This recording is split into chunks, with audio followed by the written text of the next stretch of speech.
Bismillahirrahmanirrahim. Assalamualaikum warahmatullahi wabarakatuh. Alhamdulillahirabbil alamin. Alhamdulillahilladzi bi ni'matihi tatimmu shalihat. Asyhadu an la ilaha illallah wa asyhadu anna Muhammadar Rasulullah. Allahumma shalli ala Muhammad wa ala ali Muhammad kama shallaita wa barakta ala Ibrahim wa ala ali Ibrahim innaka Hamidum Majid. Allahumma nawwir qulubana bi nuri hidayatik kama nawwarta al-ardha bi nuri syamsika abadan abada bi rahmatika ya arhamar rahimin. Alhamdulillah, pada kesempatan yang mulia ini kita sama-sama bisa bersilaturahmi. Mudah-mudahan menjadi silatul ilmi dan menjadi silatul amal bagi kehidupan kita sehari-hari. Amin ya rabbal alamin. Bapak-bapak dan orang mana ya teh Pak? Masih lah libur Pak, karena kita senawikan darah mari. Sekali liburan, sana di bumi sana Pak. Alhamdulillah, pada kesempatan yang mulia ini kita masih bisa sama-sama, mudah-mudahan menjadi wasilah Allah menurunkan keberkahan dan ampunan kepada kita semua. Salah satu hadis Nabi menyampaikan, man salaka thariqan yaltamisu fihi ilman, barang siapa yang menyusuri satu jalan untuk menuntut ilmu, maka Allah akan mudahkan jalan kepada surga. Makna salaka itu bukan kita duduk mendengarkan kemudian mencermati apa yang disampaikan kemudian pulang membawa ilmu, bukan Pak. Ternyata makna kalimat salaka adalah kita berangkat dari rumah berjalan sampai di tempat kita menuntut ilmu, itulah salaka. Urusan nanti dapat hasil ilmunya atau tidak, kita telah mendapatkan pahala dari menyusuri jalan ilmu itu sendiri Pak. Jantan ngawas mah upami uwih hari labdei eta teh jantan masalah Pak. Yang Allah nilai sejak kita keluar dari rumah diniatkan untuk salaka thariqan, untuk menyusuri satu jalan menuntut ilmu, itu insya Allah mendapatkan nilai kebaikan di hadapan Allah Subhanahu wa taala. Apalagi mungkin kita menyimak dengan baik, mencerna sampai-sampai mengamalkan, tentu Allah akan mudahkan jalan-jalan bagi kita menuju surganya Allah Subhanahu wa taala. Bapak-bapak, ini nanti kaping sabaraha Pak? Kaping 2. Upami sasieuna kaping 20 hiji Jumadil akhir. Berarti saum teh kantul Rajab, Sya'ban 2 sasi deui. Lebaran 3 sasi deui Pak. Sungguh waktu yang Allah berikan kenikmatan kepada kita, bahkan Nabi kita pun menyampaikan salah satu nikmat yang sering kita lupakan adalah nikmat waktu, nikmat kesempatan. Asa neme kamari kadieu teh, padahal tos sasih, Pak. Sehingga itu adalah nikmat waktu yang tak terasa. Sungguh rugi ketika orang-orang menghabiskan waktunya dengan kehidupan-kehidupan yang tidak bermanfaat untuk dirinya. Sehingga Nabi kita menyampaikan, setiap hari manusia itu harus bertafakur. Pertama adalah bagaimana manusia harus bertafakur hisab. Tafakur hisab artinya bertafakur atas waktu-waktu yang telah kita lalui. Sungguh masih banyak yang perlu kita muhasabah. Salat-salat kita yang masih lalai, bakti kita kepada orang tua yang masih kurang baik, kita sikap kepada keluarga kita masih kurang baik, kepada tetangga masih kurang baik. Di hadapan Allah kita berpura-pura baik, padahal di hadapan manusia kita sebagai orang yang biasa saja. Sehingga tafakur hisab adalah bagaimana kita menilai ke belakang atas apa-apa yang pernah kita lakukan. Dari waktu ke belakang, 1 hari ini, 1 minggu ini, 1 tahun ini, 2 tahun ini, maka itu menjadi hisab bagi kita. Sehingga Umar bin Khattab menyampaikan, hasibu anfusakum qabla an tuhasab. Hisablah diri kita, hitunglah diri kita sebelum kita dihitung oleh Allah Subhanahu wa taala. Ieu teh salami diakil balik teh seueur dosana nya seueur pahalana kitu kirang langkung. Atanapi di dinten ieu teh seueur pahalana seueur dosana. Atau kita menilai 1 tahun ke belakang kita banyak pahalanya atau banyak dosanya.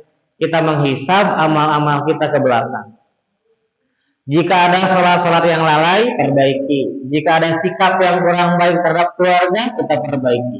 Berhisab, menghitung diri kita. Maka kita tidak perlu menghitung amal orang lain.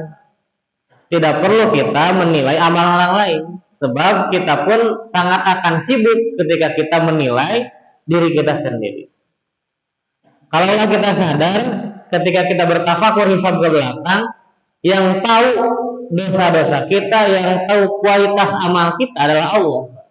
Ketika orang yang menyampaikan, wah bapak ini soleh, alhamdulillah, masya Allah baik sekali. Tapi yang tahu kualitas diri kita adalah kita sendiri. Kita di hadapan manusia bisa pura-pura jujur, tetapi di hadapan Allah tidak ada hal yang bisa dipura-purakan. Maka hisablah diri kita ke belakang. Sehingga Nabi menyampaikan tafakur hisab, bagaimana kita menilai amal-amal kita ke belakang. Kita gara-gara dosa tuh Pak orang teh Pak. Antos Pak, sami abdul biasa dayana oge. Maka kita perlu menghisab betapa banyak dosa-dosa yang kita lakukan. Serpisan kekirangan anak. Kalau ada Imam Syafi'i membagi waktu malam itu menjadi 3 Pak. Sepertiga malam itu untuk menulis, sepertiga untuk ibadah, sepertiga untuk tidur. Orang iya Pak, dibagi separuh wengi teh Pak. Dibagi hiji weh. Bobo unggul. Nah, Imam Syafi'i membagi 3. Malam itu mungkin dari maghrib dibagi 3. Sepertiga untuk menulis, sepertiga lagi untuk sholat beribadah, sepertiga lagi untuk tidur. Bahkan Abu Hurairah yang sering kita dengar namanya dalam hadis, dia menyampaikan bahwa Abu Hurairah itu membagi malam oleh 3 orang. Kalau Imam Syafi'i itu membagi malam dengan 3 bagian, kalau Abu Hurairah itu membagi malam oleh 3 orang. Jadi sepertiga malam pertama itu digunakan untuk sholat malam bagi anaknya. Sepertiga malam yang kedua itu digunakan sholat oleh istrinya. Sepertiga malam yang ketiga kata Abu Hurairah itu digunakan sholat malam untuk saya. Jadi sepanjang malam tidak ada rumah yang lalai dari zikir pada Allah. Sawang itu ya tamah set ibadah. Ya saya Pak dibagi-bagi Pak. Ya saya sana akhirnya bapak-bapak gitu. Bagaimana Abu Hurairah ini benar-benar menjaga kualitas malam beliau. Nah kita menghisab dari ke belakang betapa banyak waktu-waktu kita mungkin yang habis dengan tidur saja. Bahkan Umar bin Khattab menyampaikan satu kalimat, beliau menyampaikan, kalaulah saya tidur di siang hari, maka saya telah melalaikan hak rakyat atas saya. Dan apabila saya tidur pada malam hari, maka saya telah melalaikan hak saya kepada Allah untuk saya beribadah kepadanya. Jantan urang mama bawa irahaya. Imam Malik bahkan menyampaikan bahwa beliau itu sampai-sampai mempelajari menulis kitab saat usianya 49 tahun itu beliau tidak tidur, dan itu dilihat oleh para sahabatnya ternyata menghabiskan malam dengan menulis kitab. Kita bisa menghisab amal kita ke belakang mungkin dari satu poin ini. Malam-malam kita dihabiskan untuk apa di hadapan Allah. Jangan sampai ada malam-malam yang kemudian mengundang kepada murkanya Allah Subhanahu wa taala. Kita mulai bagaimana tafakur hisab kita ke belakang. Bapak sekalian, yang kedua, Nabi kita merintahkan kepada kita untuk tafakur istiqdad, untuk tafakur persiapan ke depan. Jika hisab tadi menilai ke belakang, sedangkan istiqdad ke depan. Inilah yang menjadi target hidup manusia. Hari ini kita istiqdad, persiapan akan membuat apa, akan membuat karya apa, akan membuat amal seperti apa. Inilah yang dinamakan dengan tafakur istiqdad. Apa persiapan kita, apa target kita ke depan. Allah telah berikan kita sehat, itulah target. Cenah cekapeh asal seueur harta, sehat, cekapeh sakit oge. Mari kita lihat Pak, Fir'aun dibuka oleh Al-Quran, dia sebagai pribadi dengan target hidupnya 3 saja Pak. Beliau punya target hidup 1, tulul maliyah. Target hidup dari Fir'aun adalah hartanya yang tidak habis-habis. Kalau ada hari ini yang mengaku dirinya paling kaya, maka kekayaannya tidak akan pernah mengalahkan Fir'aun. Sebab beliau target hidupnya adalah tulul maliyah. hartana moal seep-seep. Bahkan beliau tidak bekerja saja, hartanya telah ada di hadapan. Kata Fir'aun, Pak. Yang kedua, beliau itulah akliyah, cerdas, pintar. Bahkan kalau ada orang yang akan mengadukan satu berita kepada Fir'aun, Fir'aun telah mengetahui seluruh jawabannya. Akliyah, cerdas akal. Yang ketiga, Fir'aun itu target hidup adalah afiyah. Beliau sehat sepanjang masa, sehat sepanjang hari. Maka tidak ada orang yang bisa mengalahkan Fir'aun. Tetapi kesalahan beliau adalah beliau tidak mengakui ketauhidan kepada Allah. Hartaya, sehat, saterasna, pikirna pinter, tapi tauhid mah rusak, Pak. Maka target hidup manusia, kalau kita punya target pada tiga itu, tambahkan dengan menjaga ketauhidan kita kepada Allah Subhanahu wa Ta'ala. Sehat ini adalah bentuk modal yang Allah berikan kepada kita. Sasing kamari ngobrol sarang tatanggi di gitu. Anjeunna pas wawi rumah sakit, yeuna teh tos disuntikan tos barareuh panangan. Anjeunna ngobrolkeun, pas cenah abdi tos 800 juta. Wah euy kasantosa teh. Tos lebih 2 kali rumah sakit, ayeuna di Santosa kontrol. Tos 800 juta. Abdi ngemutnya, alhamdulillahnya orang mahnya gitu gaduh 800 juta Pak, tapi sehat Pak. Gitu. Maka inilah kesehatan sebagai modal dari Allah yang harus menjadikan target hidup kita. Bukan sekedar sehat, tetapi kesehatan ini harus menjadikan kita sempurna menghadap kepada Allah Subhanahu wa Ta'ala. Gunakan modal sehat ini untuk mendekatkan diri kita kepada Allah Subhanahu wa Ta'ala. Bapak-bapak yang sehat, yang dengar Pak. Mana itu dah tahu. Hayang cenah sehat, tapi udah gaduh aras mah repot cenanya.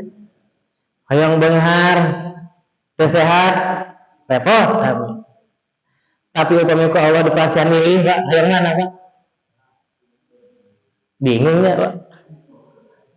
Hayang sehat, hayang sehat harta, itu jadikan target kita.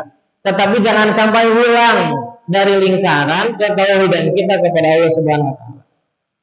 Bukankah kita berdoa sepanjang selepas kita sholat, Rabbana atina fid dunya hasanah wa fil akhirati hasanah wa qina adzabannar.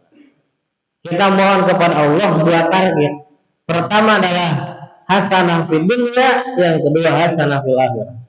Kalau kita tanya, kita berdoa, ya Allah, berikanlah saya kebahagiaan di dunia.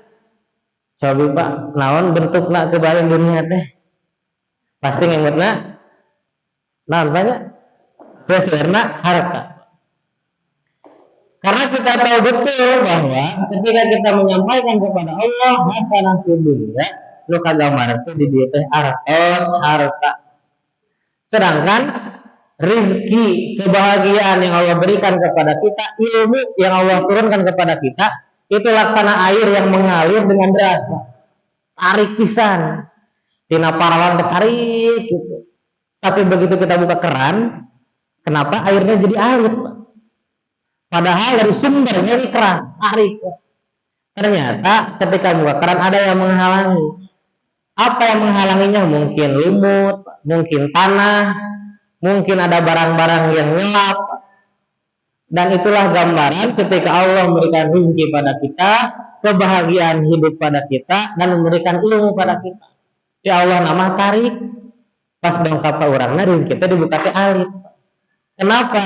Karena tadi ada lumut yang menghalangi. Apa lumutnya? Kalabang rona lakulubihi makan. Dosa anu ngahalanganana. Padahal tarik ya Allah nama, tapi pas dibukakan kerana jadi alit. Dosa yang kita lakukan. Hasanah fid dunya itu tidak akan kita dapatkan kalau kita masih bergelimang dalam maksiat kepada Allah. Ibnu Qayyim al-Jauziyah menyampaikan makna hasanah fid dunya hanya dua, al ilmu wal ibadah. Target hidup manusia hendaknya ketika dia membaca tentang kebahagiaan dunia, targetkan bagaimana dia terus menyusuri tentang ilmu dan bagaimana dia menyusuri tentang kesempatan beribadah pada Allah. Eta teh hasanah fid dunya. seueur artos, seueur harta, tapi ku Allah kedikasihan kesempatan mencari ilmu, tidak diberi kesempatan oleh Allah untuk beribadah, maka dia menjadi orang yang paling sengsara di dunia. Upami masih kan dipaparin kesempatan menuntut ilmu, diparin kesempatan oleh Allah teh untuk ibadah, eta teh kita terus mendapatkan hasanah fid dunya. Maka Imam Ghazali menyampaikan makna tilawah Quran, maknanya itu adalah tilawah itu adalah zakatnya mata kita sebagai anggota tubuh yang harus dizakati. Jangan ngawas Quran teh, eta teh zakatna soca. Ketika orang tidak mengeluarkan harta yang dizakati, maka hartanya akan hancur. Ketika mata kita tidak diberikan zakat haknya untuk tilawah Quran, maka kehidupan kita pun akan hancur.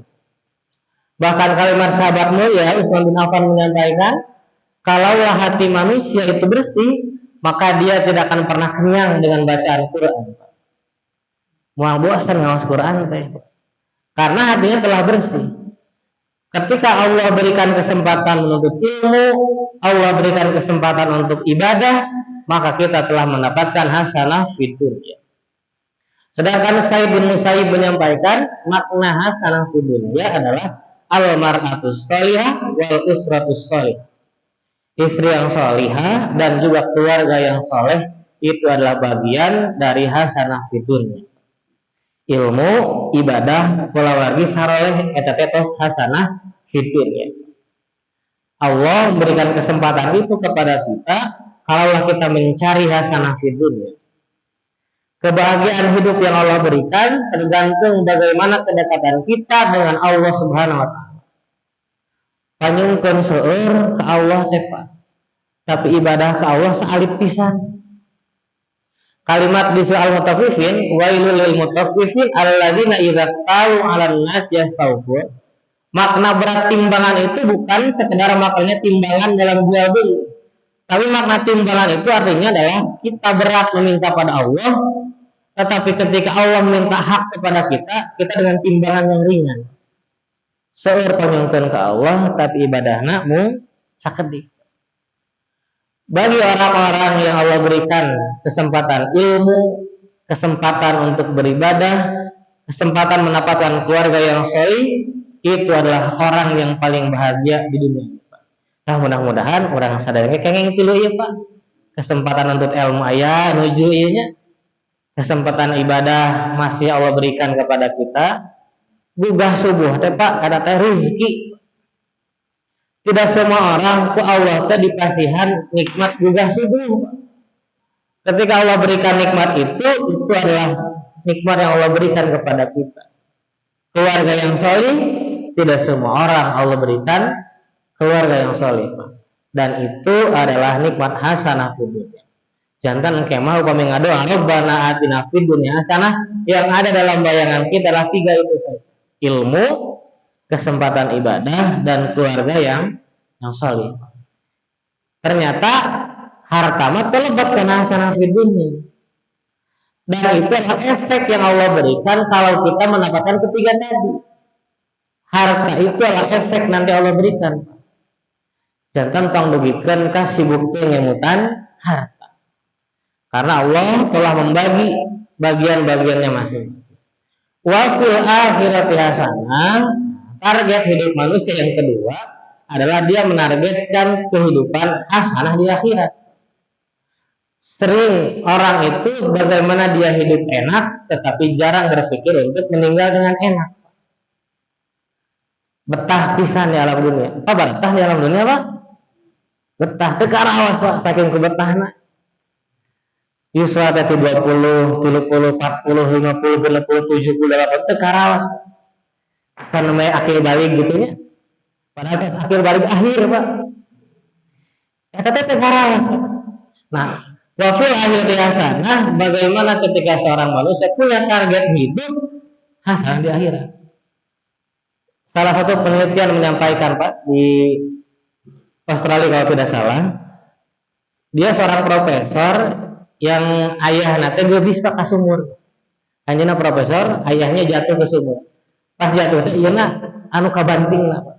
Maka diteliti ternyata pembuluh darahnya pecah. Maka gebis mah Pak, kita tong dugikan ka gebis ya mah, membeda gebis ka payun gitu. Angka pangkrak kita. Margi ieu bahaya Pak. Nah begitu sudah dicek dalam keadaan sakaratul maut, profesor itu membuat alat. Alatnya itu dideteksi untuk mengecek emutan naon anu nuju aya di jalan sakaratul maut. Ini kita berbicara tentang ilmiah, tidak berbicara tentang dalil ya. Kita berbicara tentang penelitian ketika terbaring sakaratul maut dicek. Ternyata kata beliau menyampaikan dalam artikelnya, orang yang meninggal dunia, orang yang sakaratul maut itu dia berada di antara recall of life. Dia sedang membayangkan kebiasaan-kebiasaan hidupnya. Menuju sakaratul maut teh, kebayang teh sadayana teh yang pernah dia lakukan. Aya di dia. Maka orang-orang biasa itu menyampaikan kebiasaan apa yang biasanya hadir saat itu. Orang yang sakaratul maut adalah akan gampang menerima informasi. Numawi sawar Nabi, lakinu mautakum bila ilaha illallah. Talkinkan orang yang meninggal, orang yang sakarat itu dengan kalimat la ilaha illallah. Sebab saat itulah manusia sedang akan cepat menerima informasi. Dan yang paling hebat, yang paling takjub ketika saya mendengar bahwa orang yang sakaratul maut itu tidak bisa ditalkinkan dengan lebih daripada 12 huruf. Biasa nu panjang-panjang Pak. Ujang-ujang nu bade ngantunkeun Pak, urang nu masih kena sehat, upami nuju tarawehan imam panjang Pak. Eta teh sok ieu teh dina ieu teh benten Pak. Karena apalagi orang yang sakaratul maut itu tidak bisa menerima panjang. Diamutkeun ternyata Pak tulisan la ilaha illallah itu 12 huruf. La ilaha illallah itu 12 huruf. Takjub Pak, saya begitu mendengar, ya Allah ternyata sebelum penelitian itu dilakukan, Rasul mah pasti payun nyebatkeun bahwa talkinkan dengan la ilaha illallah. Nah, orang yang menginginkan hasanah fil akhirat dimulai dari itu. Bagaimana agar Allah mudahkan dalam mengucapkan la ilaha illallah? Ayo jangan Pak. Lo sakaratul maut ditalkinkan, maka siapa yang berhak menalkinkan? Biasanya keluarganya saja. Upami milari anu sanes, ieu teh bila kabunyi teu katalkinan. Sebab masalah ditalkinkan bisa atau tidaknya bukan urusan yang menalkinkan, tapi urusan yang ditalkininya. Sehingga ada orang yang sakaratul maut begitu diucapkan la ilaha illallah buah bolotok. Coba saya baca di artikel itu ternyata kebiasaannya di dunia itu dia tidak pernah melaksanakan sholat. Yang kedua dia batarul haq. Batarul haq itu adalah dia menolak seluruh ajakan-ajakan kebaikan dari orang. Terus kan ngajak-ngajak di abdi apa ngaji mah kitu keneh Pak. Anger we cenah ngawas mengajakkan saya ngarang kanu awam hendak kitu ngawas Pak. Nah, orang-orang yang batarul haq kemudian dia tarik ke sholat, maka dia akan sulit untuk mengucapkan la ilaha illallah. Da diapalkeun oge, Pak. Teu tiasa eta mah. Tapi bagaimana ketika ada orang yang dia menginginkan merindukan hasanah fil akhirat tapi nuju bade sakaratul maut teh teu katalkinan emot we bahwa ada recall of life. Manusia itu akan membayangkan setiap apa yang kebiasaan dia lakukan.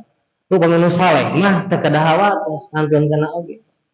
Aya kulawargi ngantunkeun teu katalkinan, terang kebiasaan hurufna, dia baik, dia saleh, tidak perlu khawatir. Maka dianjurkan upami menuju di rumah sakit, tes dokter teh nyebatkeun bahwa itu tes sakedap deui, upami dokter teh tos ieu mah bagian dokter pamitiasa mah dipaksa eta teh ku urang kulawargi. Bilih ditalkinanana sanes tersantan, bilih teu katalkinan atau jika ditalkini dengan hal-hal yang tidak sesuai dengan ajaran kita, maka paksa eta mah gitu. Dan ini pelajaran katiban misalnya gitu kan pas di rumah sakit teh tekengeng cenah ieu mah tos bagian dokter tos beureut aya dipaksa kulawargina supados ditalkinan oleh keluarga.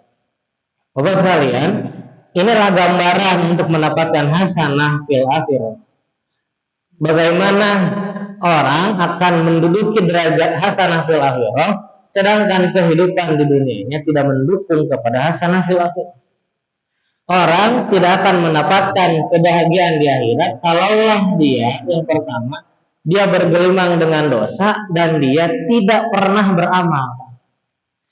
Maka kalaulah kita berbuat dosa tambah dengan amal, kita berbuat dosa tambah lagi dengan amal. Ini yang dimaksud dengan innal hasanat yudhibna sayyi'at, bahwa dosa itu akan tertutup oleh kebaikan. Upami jalmi anu berbuat dosa keras-kerasan nutupan kunaon upami teu beramal. Da urang oge pacan tangkas ieu teh. Salat kita, tilawah kita, taklim kita, sedekah kita, mungkin ini untuk menutup dosa-dosa yang kita lakukan. Santangkos langkungna ieu teh. Tetapi orang-orang yang Allah akan mudahkan mendapatkan hasanah fil akhirah adalah orang yang dalam kehidupan dirinya ada nilai amal dalam dirinya. Lepas kalimat kita cenah keur naon, salat, puasa, ari kata tanggi awan keneh mah eta teh palepat. Kedah nama ini lakukan, ini pun lakukan. Kelak ini akan menambah amal-amal yang buruk. Amal nu saya teras, upami masih kene ngalakukeun dosa, kene seperti amal teh, tapi kedah diniatan ngawankeun amal. Kalau masih berbuat dosa nah hanya itu Pak asa sesah urang tina dosa ieu teh. Tapi kita punya amal. Nah, niatkan itu untuk menambal amal nu awan tadi.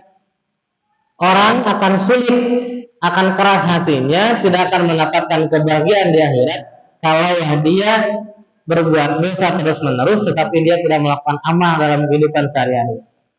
Jangan kenapa Pak. Ya dosa keneh sakit-sakit tapi terus melakukan amal.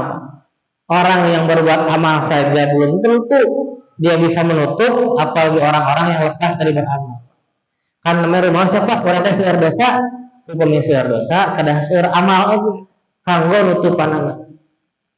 Oke sekalian, kalaulah ada orang atau kita sendiri yang merasa berbuat dosa dan kita sadar akan perbuatan dosa itu, maka segeralah tambah dengan amal kebaikan. Maka pengertian salat tobat itu tidak mesti dilakukan malam hari. Kalau berbuat dosa di siang hari, salat tobat saja siang hari. Sekedar ngantosan wangi. Agar innal hasanat yudhibna sayyi'at.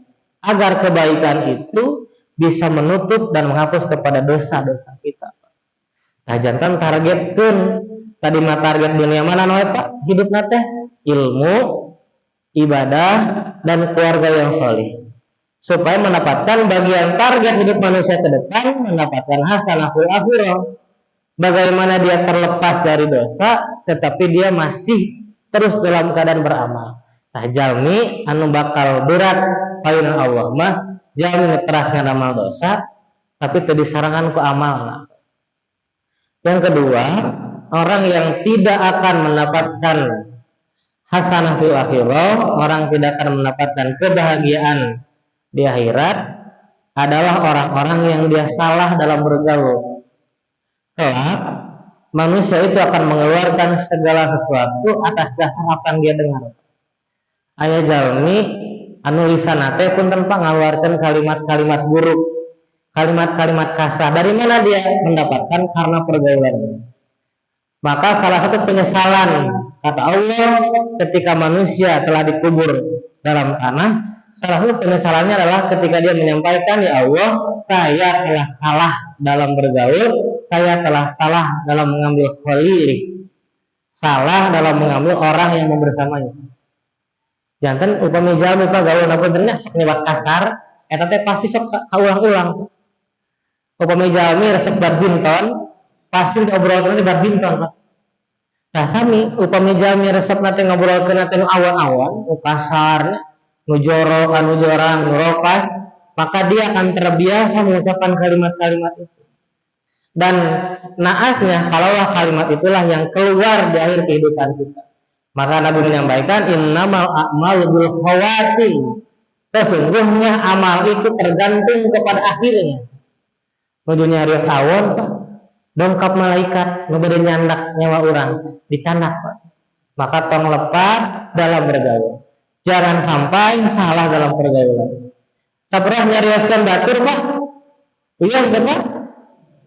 Uyah sebenarnya lira Pak. Nyariskan batur teh jadi dosa upami ayahnya sanes Pak. Upami bapak-bapak nyariskan lira Pak. Kayak yang mana Pak. Sok carioskeun lira itu. Mau dosa Pak. Tapi upami rencang datang dosa Pak. Itu hal-hal itu jangan sampai kita penyesalan kita sebab kita salah dalam bergaul. Maka salah satu musibah dalam diri manusia adalah ketika dia ba'idun minas sholihin, jauh dari orang-orang yang soleh. Itu musibah. Nabi mah nembe keluar ke bumi atas diriung. Nabi mah ke diriung teh kalau beliau sudah akan tidur. Saking mulianya beliau, ilmunya dinantikan, kehadirannya dinantikan, nembe keluar bumi atas diriung. Orang keluar bumi atas diriung kan? Sok diriung Pak. Maka orang-orang yang mendapat kemuliaan hidup untuk mendapatkan hasanah fil akhirah jangan salah dalam pergaulan. Kedah api kita seharusnya mah bagaimana dia memilih kata-kata yang dia dengar, memilah kata-kata yang dia keluarkan, sebab takutlah kepada Allah jikalau yang terakhir keluar dari lisan kita adalah lisan yang mengundang kepada murka Allah.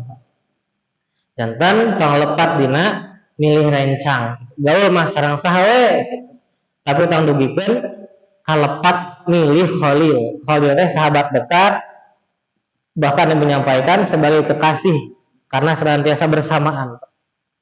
Pak orang lihat teh sarangannya kedah mengambil manfaat dari orang yang kita temui, dan orang itu harus mengambil manfaat dari kita. Kan saya nama jami kasih doakeun Pak. Kamu hoyong wae doakeun Pak, tapi nggak doakeun ngantosan wae. Nah, ini sebab itu tengah doakeun wae ka abdi teh. Doakeun Pak, doakeun Pak Bapak sing sehatnya. Sore itu kumaha Pak? Amin. Bapak oge sing sehat tuh. Didoakeun. Tapi pun patut kekeh, ieu ngantosan hoyong doakeun, ieu ngantosan doakeun Pak. Lu cuma apa dijalikeun Pak? Da bohongan tengah doakeun. Jadi, bergaulah dengan orang-orang yang salih, bergaulah dengan orang-orang yang baik, agar hal itu terbawa mendapatkan kebahagiaan di akhirat kita. Dan akhirat mah tergantung ayeuna kita di dunia. Jangan sampai salah dalam memilih pertemanan, salah dalam memilih pergaulan, termasuk untuk generasi kita, anak-anak kita. Jangan sampai salah dalam memilih bergaul, baik secara offline ataupun online. Berarti kena uning itu sarang saha amang namurang kali, sarang saha gaul namurang kali. Jangan sampai keun we da masana. Keun we da masana. Ayo jalan teh murang kali alin teu tepan. Cenah keun we da masana budak mah. Engke patos usia muda murang kali teh ngadamal awon. Dibakeun ge keun we da masa muda mah masana. Engke teh sepuh Pak ngadamal awon. Keun we da geus kolot masana. Jadi sadayana teh masana we Pak gitu. Ya ayana syariat hukum yang datang kepada dirinya. Tugas kita adalah bagaimana kita memilih dan memilihkan tempat bergaul. Alhamdulillah kita bisa berkumpul, bergaul dalam lingkungan ilmu, mudah-mudahan menjadi qaribun minas sholihin, dekat dengan orang-orang yang saleh. Tandana Pak, jauh minas saleh mah pun pernah sok ngadoakeun gitu. Engke bapak-bapak pernah sareng saha doakeun sing sarehat, banyak sing beungarnya, tapi beunghar kana abi kitu. Teu naon Pak. Bebas Pak, asal doakan dengan hal-hal yang positif agar pergaulan kita tidak menjadi penyesalan di hadapan Allah. Yang ketiga, orang yang tidak akan mendapatkan hasanah fil akhirah adalah orang yang dia menolak kebenaran dan dia menyombongkan akan apa yang dia raih dalam dirinya.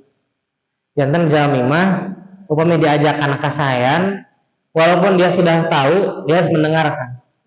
Upami tos alim ngadangu kana kasayan, sudah bosan mendengarkan keilmuan, maka hatinya telah Allah kunci, summa qasat qulubuhum.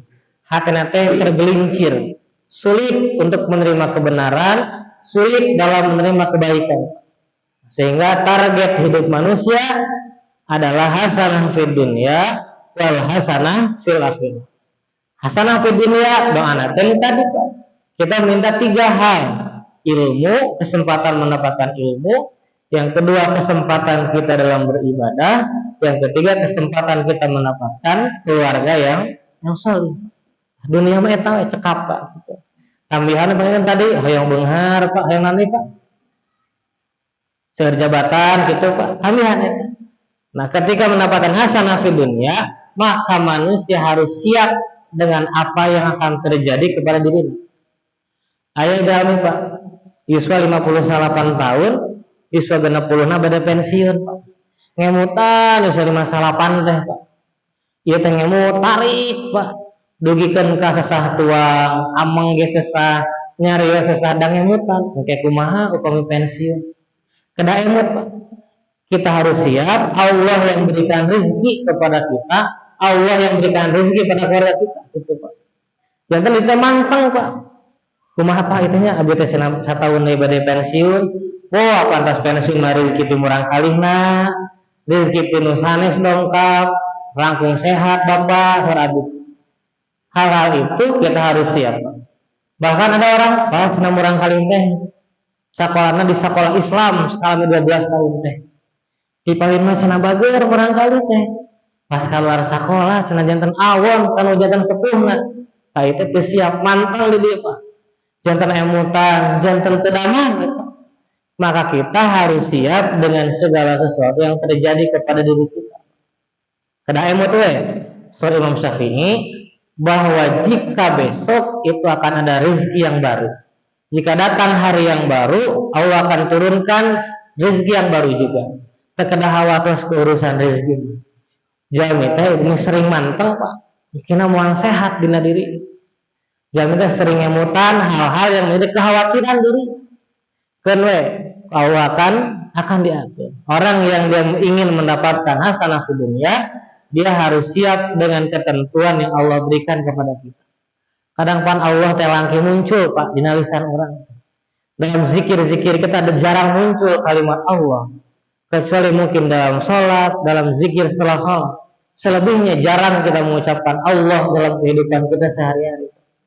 Terkadang khawatir karena urusan rezeki, karena Allah akan menjamin hasanah di dunia bagi orang-orang yang dia dekat dengan Allah Subhanahu wa Ta'ala. Itu tak gampang Pak rumusna mah nyarios mah gitu. Nah, kayak dina praktek lah. Ketika Allah berikan kesempatan untuk ilmu, hadirkan. Ketika Allah berikan kesempatan ibadah, sempurnakan. Peneme emut kapangkar salat mana wae nu masih kene awon, salat mana wae nu masih diengke-engke, itu perbaiki agar mendapatkan hasanah fid dunya. Dan hasanah fil akhirah didapatkan sebabnya tetap adalah di dunia. Jangan sampai kita bercita-cita mendapatkan hasanah fil akhirah tapi di dunia kita salah menghadap kepada Allah. Kunci nama ad-dunya mazra'atul akhirah. Dunia adalah ladang bagi kehidupan akhirat. Ayeuna teh nuju nyawah ieu teh Pak, sadayana urang teh. Oke panen nama di akhirat. Rugi bagi orang-orang yang target kehidupan hidupnya adalah untuk seperti Firaun tadi. Hanya bagaimana memperkaya dirinya, bagaimana dia meninggikan jabatannya, akan sulit Pak. Bahkan orang-orang yang target seperti itu dia akan berat. Nuju ngajabat keras teh diceplokeun jabatan anak kaemutan di dieu teh hatena jantan rusak kumaha padahal emut jabatan adalah titipan dari Allah Subhanahu wa Ta'ala.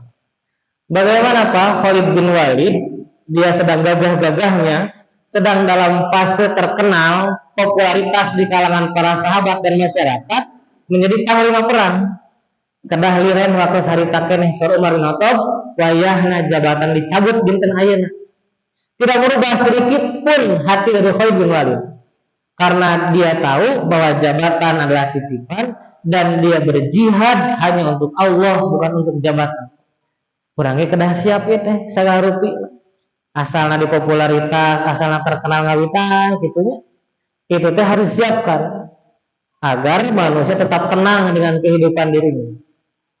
Panjangkan ya Pak kesempatan hidup bagi kita memperbaiki nilai-nilai kehidupan kita di hadapan manusia dan di hadapan Allah Subhanahu wa Ta'ala. Terakhir Pak, biasanya atas terakhir mah beres-beres.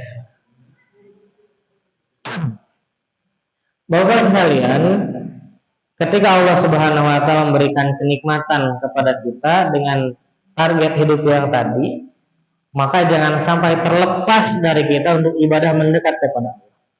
Mari kita mulai targetkan untuk mendapatkan hasanah di dunia wal hasanah fil akhirah. Mungkin tadi Pak dengan merubah malam-malam kita.